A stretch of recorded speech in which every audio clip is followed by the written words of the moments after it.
so that we can continue doing what we've always done, welcoming those who truly need our help and those who we really need, whose help we really need, we must be vigilant about maintaining integrity in the system. So, Deputy Speaker, under the last government, we must understand that the integrity of the system was under serious strain.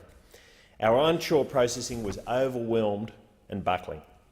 In recent years, we have had, and we continue to have had, right through the last government's tenure, unprecedented numbers of people coming to Australia or trying to come to Australia, tens and tens of thousands.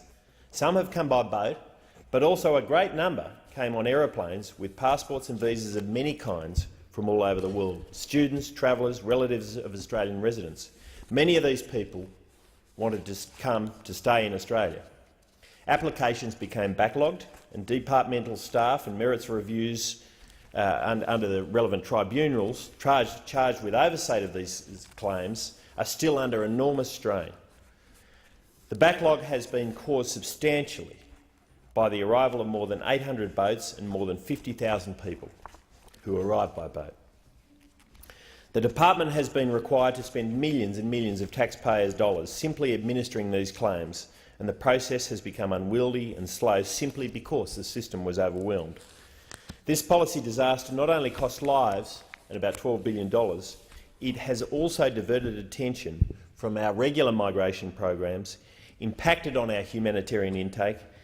In other words, the previous government's incompetence not only permitted the unauthorised arrival of more than 50,000 people, it threw our ordinary immigration processes into chaos. It threatened the long-standing integrity of the immigration program we had become so proud of and which is so central to our history. This government has put a stop to those outcomes. But the backlog that remains as a result of that incompetence is enormous and continues to cost millions. And while the boats are stopping, there are still many people who arrive on planes with passports and what appear to be legitimate visas who then make protection and other visa claims. These amendments in large part apply to these applications. These amendments that are before the House will help to ensure that those who are entitled to get a visa get one, and those who are not entitled don't. Departmental officers and tribunal members currently experience great difficulty in making decisions when visa applicants lose or deliberately misplace identity documents or simply refuse to provide them. Likewise, the tribunal encounters difficulties with the manufacture by applicants of falsified documents to support protection visa claims. The review process often becomes laboured when claims differ markedly between the application stage and the review stage. These changes in claims can be about identity, background and even substantive claims concerning persecution. The amendments to the Act provide the Tribunal with the means to reject claims in these circumstances. In doing so, the bill before us provides incentives to applicants to tell the truth, the whole truth and nothing but the truth at all stages of the process. They go a long way towards preventing exploitation by applicants who are not genuine. This not only enhances the integrity in the entire process, but also enhances the integrity of the outcome. There are a number of other amendments which will enable decision-makers in both the Refugee Review Tribunal and the Migration Review Tribunal to improve processing times and efficiency, such as being able to dismiss applications in respect of people who simply do not turn up at their allotted time for review proceedings, and also being able to deliver oral rather than written reasons. Currently, tribunal proceedings can get delayed and bogged down by applicants whose objective is to do exactly that. Deputy Speaker, these amendments will help the tribunal to put a stop to that behaviour. It will help to get the tribunals through their horrendous backlogs.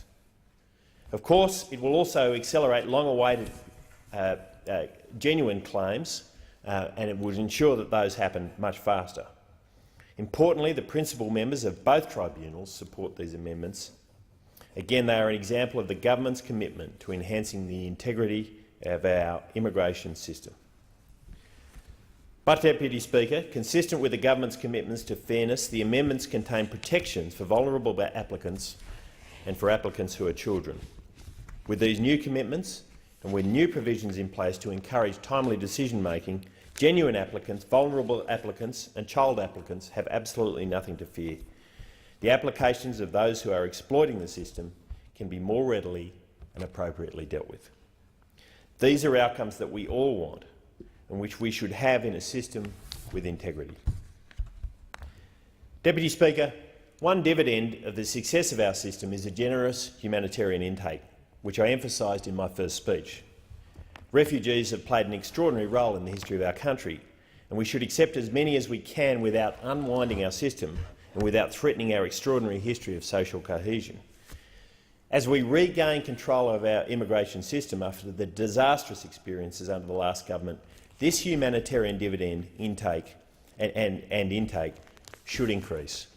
We must get the timing right, but we will have the scope to do just that. I'm confident that as we regain control of our borders, we will be in a position to dramatically reduce and ultimately even see the end of onshore detention. Again, the timing is critical, and we should never adopt any policy that risks returning to the disasters of the last government. But we also know that onshore detention is far less important in deterring people smugglers when it's impossible to arrive illegally in the first place. This would be an added dividend from our successful policies. Deputy Speaker, the strength and integrity of our immigration system is a central feature of our history and prosperity, a feature that we cannot celebrate enough. It's been an economic success, a humanitarian success. Our great country has been a unique case study into social and cultural cohesion across many cultures and races, and we should do everything we can to protect that cohesion. Deputy Speaker, I commend this bill.